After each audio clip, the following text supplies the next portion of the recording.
And welcome into the Rowdy Studios with SB Nation's Jeff Gluck. My name is Bass Masters, and we're here to psychoanalyze Dale Earnhardt Jr. You and I were talking. He should be on the couch. He really should be. And if you'd come in here, Junior, we'd be happy to chat. Yeah, confidence.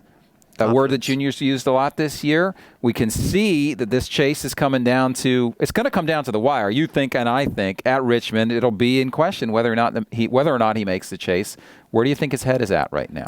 Well, I think he agrees with us. I think he thinks that it'll come down to the end as well.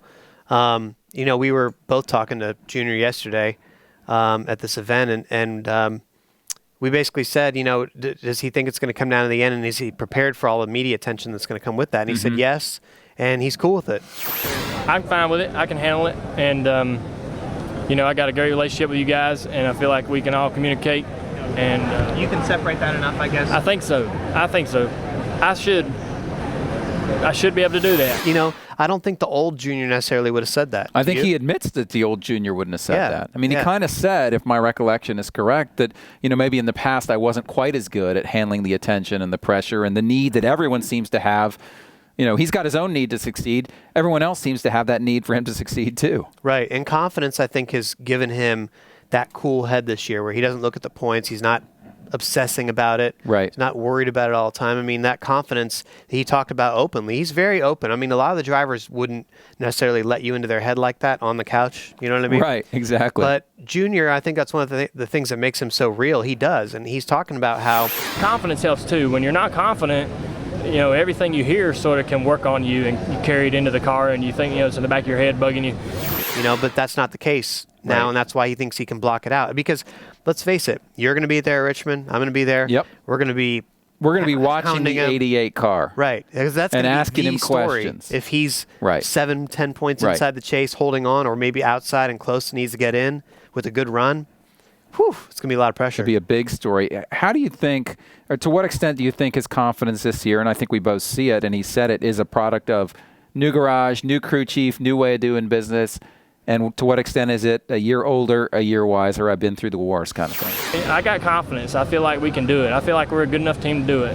I think a lot of it has to do with Steve Letarte because he helps keep Junior focused. And Junior was saying yesterday, too, I mean, it's like no matter what is going on, Letarte is just the same. All right, man, we're going to pick you up. Right. We got you pumped up, we're ready to go. And so when you're around somebody like that, of course, you're going to be lifted up, and you want to match their level. If you're down here and somebody's way up here, Right. you're going to be like, all right, I need to step up. I got to pick it up. Right. So I think that has a lot to do with that. But I also think a year older, a year wiser, the veteran experience. And the performance this year. I mean, he's got that to fall back on. Right. He's had that's races the biggest thing. this year where the car wasn't right. And unlike, say, last year and the year before where they would fade at the end, they've made the right adjustments. And no, they haven't won, but they finished in the top 5. They finished in the top 10 with a car that maybe earlier the day didn't look like it could get there. Right. And, I mean, that's confidence right there. Right. I mean, and the fact is, like you mentioned earlier, there's a bunch of good tracks for Junior coming up. Yep. He's won on, except for Watkins Glen, he's won on all the rest of the tracks.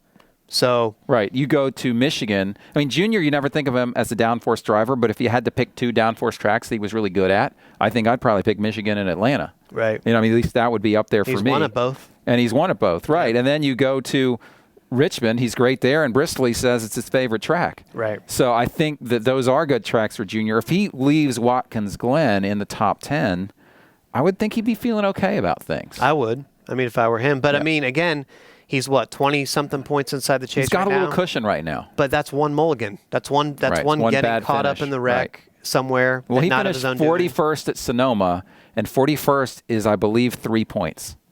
Yeah. So that's like you That's didn't painful. even race that day is what that's like. Pretty much. Compared to the guys that are up there in the top 10. I mean, that's a hurt. a lot of points. So we don't want that to happen to you, Junior, but we're glad to see your confidence is there. For Jeff Gluck, I'm Bass Masters. Peace out. Rowdy.com. Say it like it is. Say what like it is? Rowdy.com.